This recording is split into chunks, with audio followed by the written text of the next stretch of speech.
times when I took wrong turns. So this is one story of wrong turn that I took. So I got lost once while driving back from New York. This is when I was in Toronto, about 25 years ago. It's a long time ago. But still remember this vividly, remember this. So I was driving back from New York to Toronto. I was leading a group of teenagers. I was a youth minister at the time, and so about 10 of them together, so about 11 of us, and we were attending Christian Youth Conference in New York, Long Island. So we had a great time over there, and so after 5 days of conference, we were coming back home, and it was in the evening, and I was the driver as a youth minister of a large van.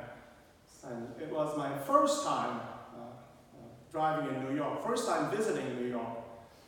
Now, there were many lanes coming out of New York, right? There are many, many lanes. I'm saying many lanes. And it was dark. I think it was raining as well. I was going like 100 kilometers per hour, right? The freeway.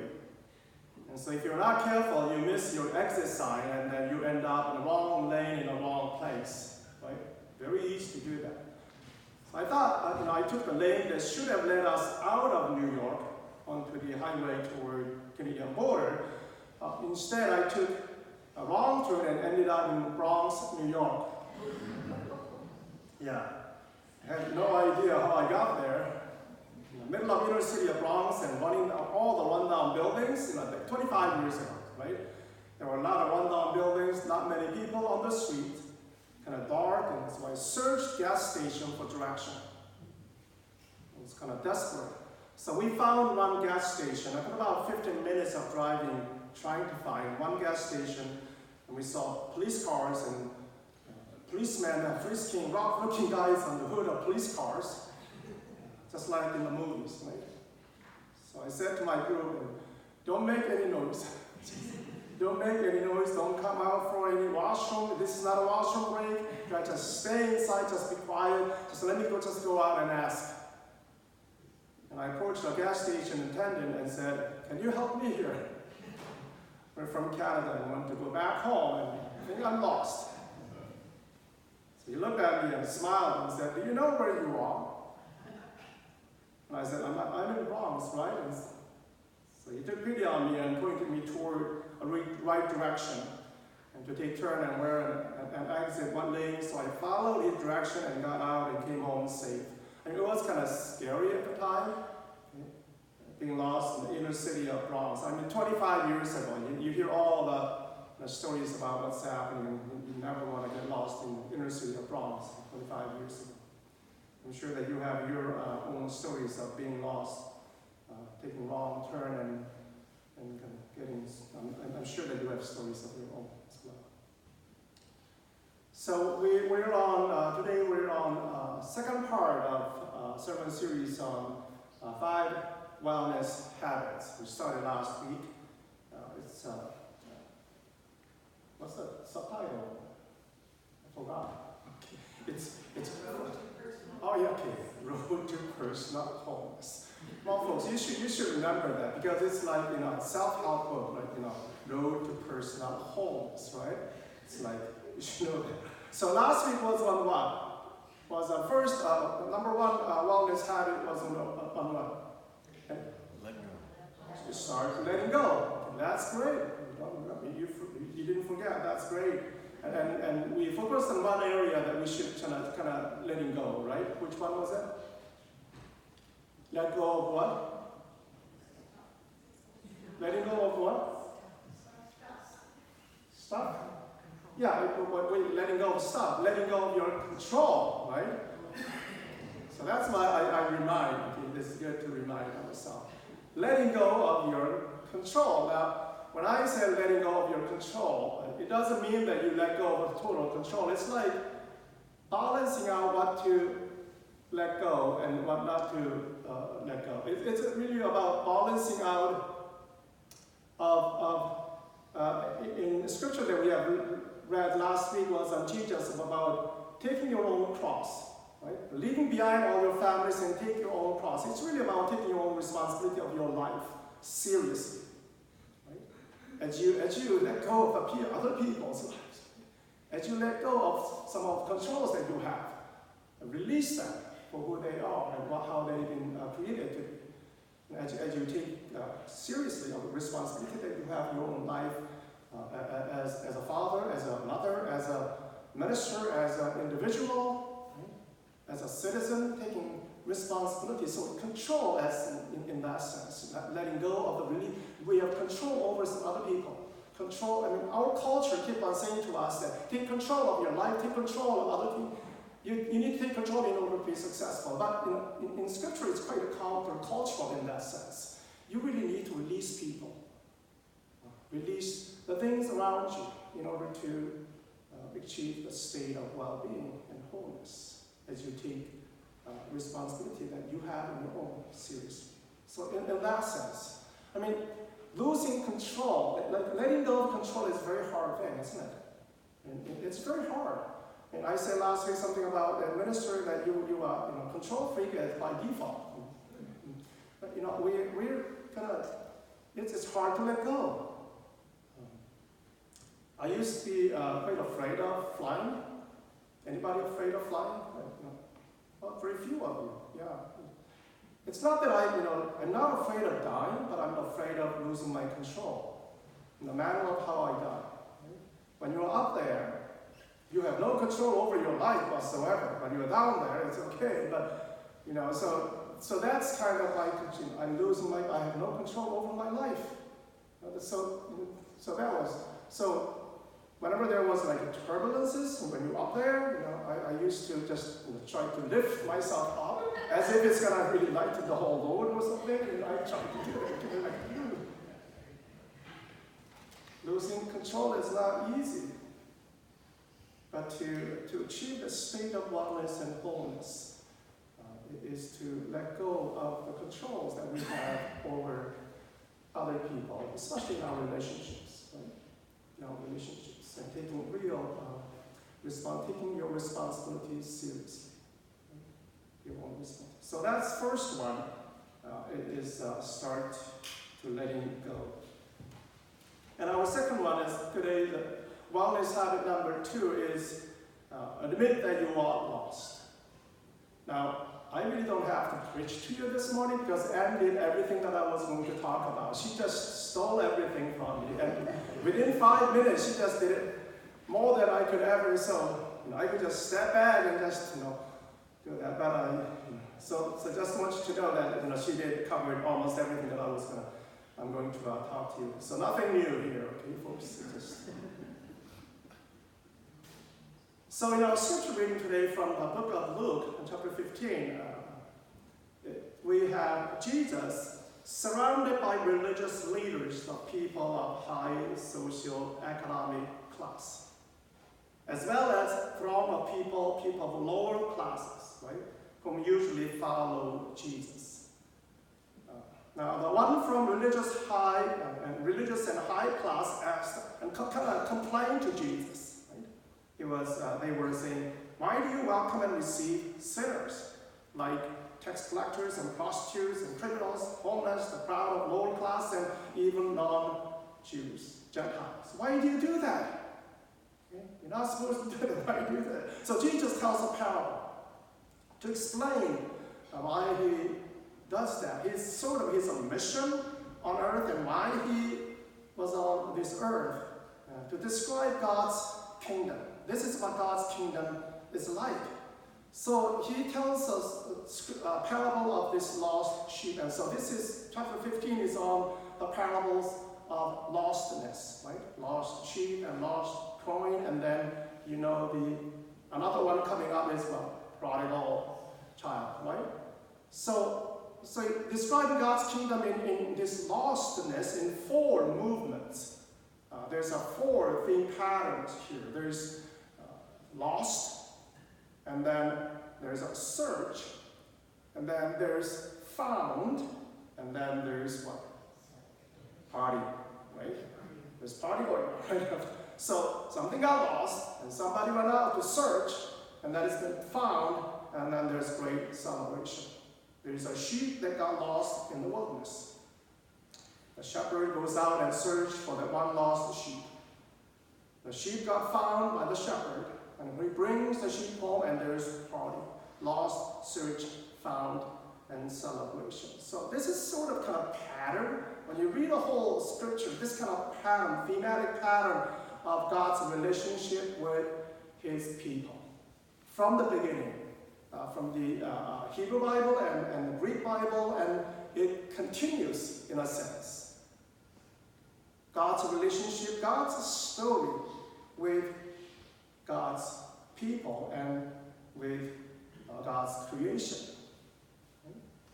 God is here described as the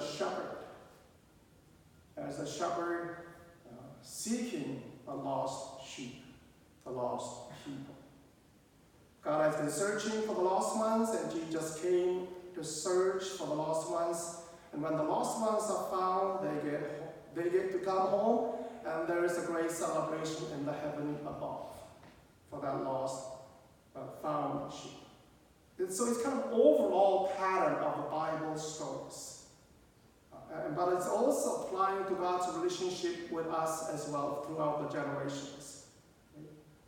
It's kind of a perennial kind of a story, God's story's relationship with us. But one thing that is unique about, in a way, kind of Judeo-Christian story is that God is the one who is seeking and searching. That's quite unique in a sense that in other religion that we search a lot, right? But God here is God initiates. God goes out and searches and seeks. That's kind of and God's coming down from heaven. So Jesus, in that sense, become like us, incarnation. Right? That's huge. That's a very, very important stuff. God becoming like us, searching us, to be like us. And you see that right here, and that pattern. Have you been lost? Or have you been found? Or are you still lost, trying to find a way home? How do you find a way home when you are lost? Now, when you're on the road, and I know that all of you have been taking wrong turn when you were lost, you ask for direction. Nowadays, we don't have to worry about getting lost on the road because we have GPS, right? It's the greatest invention ever. For guys like me, not generalizing everybody, for guys like me, you usually don't like to ask for direction, and we almost never admit that they are lost on the road. This GPS is the greatest invention ever. Guy's best friend and when you're on the road. Now it's built in your cars, smartphones, and mobile device, and you can choose from a number of applications. And Google Maps is my choice, and I love my GPS, and I know it's in my hand. I never get lost. I don't know what it is about guys. And once again, I don't want to generalize this gender thing, but typically guys don't like to ask for direction or help or back out when they are lost. And this applies to almost everything in life. Not only when you are lost on the road, but when you don't get things on the first try. And there are many things we don't get it at first try, or many tries later, or we'll never get it right. But we don't ask for help or others for direction. Now, do you ever ask for help when you are lost while reading an instructional manual for putting a lawnmower together? Or a sofa bed set from IKEA? How many of you get it when you read the instruction manual at first? All right. I almost never get it at first try. Never. But I would never ask my wife or my children for help. And often I throw away the instruction manual and do it myself. And end up patching things here and there, or building something that doesn't resemble what I'm supposed to make. Of course, nowadays, we have another great new invention called YouTube.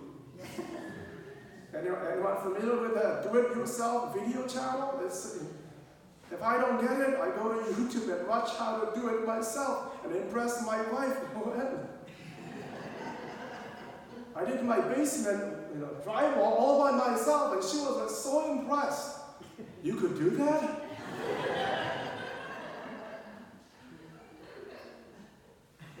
I don't need to ask anyone, right? We guys tend to just push through as if somehow, pushing it through, we would end up in the right place, right answer, or right solution. Why is that we don't like to ask for direction or help? Because we don't like to admit that we are lost, that we don't know, that we are wrong, that we are weak, that we are vulnerable, that we have no idea what we are saying and where we are going. We don't like to admit that we are lost. Are you lost? Do you admit that you are lost? That you need to be found? You see, without admitting that you are lost, you will never be found, never find your way home, never be found by God. So first things first, are you lost? Do you admit that you are lost? You see, the issue at heart is not that we are lost, because we are all lost and there is no exception. The issue at heart is that some of us have a hard time believing that they are lost. Me lost? Are you kidding me? Me wrong? Oh, no, you, not me.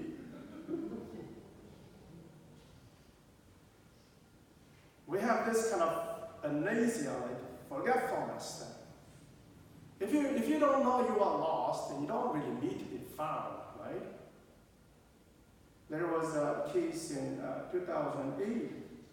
There was a woman, Hannah Up. She, a 28-year-old teacher who got missing in New York one day in city. There was missing 2 times in the last 5 years. In that times she was missing, and she didn't know where she was. She forgot who she was. She was suffering from a rare form of amnesia called dissociative fugue. I don't know if anybody heard that. It's a temporary mental lapse forgetting who you are. Anybody seen the movie? What do you call that? I get this amnesia. Oh yeah, okay. It will come back. Oh, I cannot believe this. What happened in 2017, she got lost, she got missing, and she hasn't been found since 2017. She forget who she is. I mean that's kind of a very rare psychological issue. But and that you can't really blame the person for that, right? Yeah, the Born. It's a movie. It's a Born. You know what's the first one? Born Identity. Anybody seen that movie? Yeah. Some of you. So I knew it would come back. Okay. Now the issue with the religious leaders that Jesus confronted, and others who complained to Jesus were, why did you welcome sinners? They were complaining. Was that they believed that they were already inside of a group of ones who are holy, righteous, chosen, and right based on their religious position. They were, in other words, they were in, and the others were outside. They thought. The ones who belonged to their group were saints, the others were sinners. They were righteous and the others were wrong. They were holy and the others were kind of profane. And they were found, they thought, and the others were lost. If you don't know you are lost, you really don't need to be found. Right? If you don't think you are lost, you do not need God to find you. You are justified either in your own eyes or in the eyes of others. And that's like spiritual amazement, spiritual forgetfulness. It's a matter of heart. The scripture, it says in theological terms, it says being lost is a sin. Right? We don't use that term a lot, but it's really scripturally, I mean, there's about 600, 700 ways to actually name sin in different ways. But sin in Greek term is harmaton. It really means missing the mark. It's really missing the mark, right? I mean, when you don't have to be Christian, you don't have to be, when you really look at yourself, we are all lost. We are all sin in that, missing the mark. We are weak. We are full of mistakes. You really don't need to look at others, but look at your own self, and deep within yourself, you know you are weak, and you know you are full of mistakes. Full of stupid things that you do, and you did, and I did. We are lost. I'm a sinner in that sense. And if others probably look at you and say, "Wow, he's all like, wow, minister, Richard, come on, you're kind of all that." You ask my wife, she will tell you, the size that you don't want to see. She will tell you, "Oh, no. Don't get fooled. There are many weak sides, many mistakes, many things, ugly things and stupid things that I've done in the past and even now. That's who I am. I am a sinner in that sense." So the first thing first, admit that you are lost. Admit that you are a sinner in that sense. In theological term, we call this admitting that it's repentance. We call it repentance, right? And Jesus at the end of the parable today says, those who repent, one sinner who repent, the kingdom of God will celebrate. Not GPS, but repentance. Metanoia, that's what he says. It's about change of your heart. It's almost like return to home. That's what it means. And repentance begins with admitting that you are lost. And God searches the lost ones. If we admit that we are lost, then God finds us and brings us to God's house, and there will be a great celebration. If not, life can be chaotic. Lost in our own sinfulness, it can be chaotic. And that's what we read in Jeremiah, in the being lost in their own idolatries, being lost in chaos and chaotic. That's what we see, the descriptions of chaotic consequences of what they've gone through. Are you lost? Do you admit that you are lost? Apostle Paul, he says, and over in 1 Timothy, he says, "I am a sinner of all sinners." He says, "I am totally lost." That's what he says. You think you're lost? No, I am totally lost. And without God, and without Jesus, I will be totally sick. That's what Paul, we consider to be one of the most highly intellectual saint of all saints. He confessed himself, "I'm a sinner of all sinners." Your admission is the first step in finding your way home. Admission is finding, it's kind of toward to the state of personal wholeness and well-being. It's admitting that you are lost. And it requires a lot of humility. So here is the list of things that you need to say and practice over and over to be found by God, because it's a process. So I just put out several lists of things that we need to remind ourselves term, kind of admitting that we are lost. We say and we act, and it's kind of a process of repentance. It's more of a life or life or faith orientation kind of habit that requires us to be found and to our way towards the personal wholeness. The first thing I think is quite important is when we do repentance, is saying and act, I'm sorry.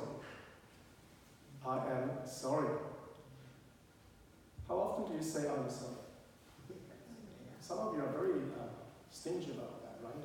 Me, sorry. Yeah. I am sorry. You might or might not intend to say or act certain things to somebody, but your words and actions have caused hurt and damage. Right? You didn't mean it, and you think that person should be responsible for his or her own emotions. Right? Sometimes we like to say directly, this is what I say. I say directly, right? And this person should be responsible for his or her emotions, right? Come on, hold up. But, whether we are intended or not, the damage has been caused. So it's important for us to say sorry. It's amazing how far an apology will go. Hey, I'm sorry. I really didn't mean it. Right? You've all experienced, I've all experienced. It just diffuses. Huge thing diffuses everything. If you are able to sincerely say, hey, I'm really sorry. I really mean it. It just diffuses everything. Right? And you really mean it. And we first thing that we need to say to God when we offer the prayer of confession is that, God, I'm sorry for what I have said and what I have done, what I haven't said, what I haven't done. The wrongs that I caused and the things that I didn't do. That I was far removed from your love. I'm sorry, God. I'm sorry.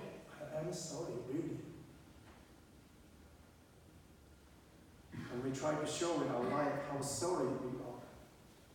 And maybe the other one would be saying, I don't know. I don't know. I don't know. Just because I'm a minister, it doesn't mean I know everything there is to know about Bible or spiritual things. I really don't know much. But it's hard to admit that I don't know. When everybody tells us, Richard, you are very smart, intelligent, and wise, and know many things. Sometimes I really begin to believe that I am smart and wise and don't know much advice don't need much advice from others. That's kind of stupid thing, right? When you begin to believe that. That's a stupidity, really, right? And if that's you, you really need to examine people who did. Because underneath your smartness, you know how fake you are. Once you are grounded with your deep end, you begin to say, I don't know. I'm not certain. So next time you see me, kind of doing that, smart and kind of trying to be stupid in that sense, you know what to do. Richard, eat humble pie or something like this. And the other part would be, I could be wrong, right? And that's important. I could be wrong. This goes along with the other ones too. It's one of the most damaging things in any faith tradition, or in any cultural system for that matter, is the idolatry of certainty. When we hold so fast to an idea that the people involved take second chair to our certainty, we create a space where pain and alienation are sown rather than compassion and reconciliation. So when we go out there, although we truly believe in God, in our relationship with Jesus, we need to articulate clearly of what we believe, right? But, we're not 100% certain. Nobody is 100% certain. I read this Facebook and it says, anybody who's reading other versions, the versions of the Bible other than King James Version, they are all, condemned to hell. What the heck with the King James Version? That group of people should certainty. And then everybody else is around them is like, you are condemned to hell. The certainty is the idolatry. There is so much mystery, right? We need to be clear about our belief when we share up. Articulate clearly. But we're not 100% certain. Who out there 100% certain? I could be wrong, which means that it opens us to listen. Right? Learning from others, other culture, other religion, other political spectrum, right or left. What's happening nowadays is like there are like two factions, like right or left, and they're not listening to one another. They're just talking. There's certainty, either right or left. You got clear about what you believe, but we got to be open to listen, because we're not 100% certain, right? And then, lastly, say, help, I'm lost. I need somebody to help me. Can you help me? And that's important for us, because it's one thing to have principles and values and moral standards and all that. You think you know, you can follow all this, but it's basically you kind of echo chamber, right? You turn to principles and all that, but basically what you need somebody to be accountable to, right? And for us, somebody is somebody that's greater than us, right? Somebody whom we can be accountable to. And for us, it's God, Jesus Christ. But for some other people, there might be somebody or divine being transcending their human mortality. Right? You need somebody to help you to find a way. And then maybe at the end, being silent. The best way to be found by God is to be silent, to listen, to be present. Instead of trying to fix everything, trying to find your way out, just be in God's presence. Admit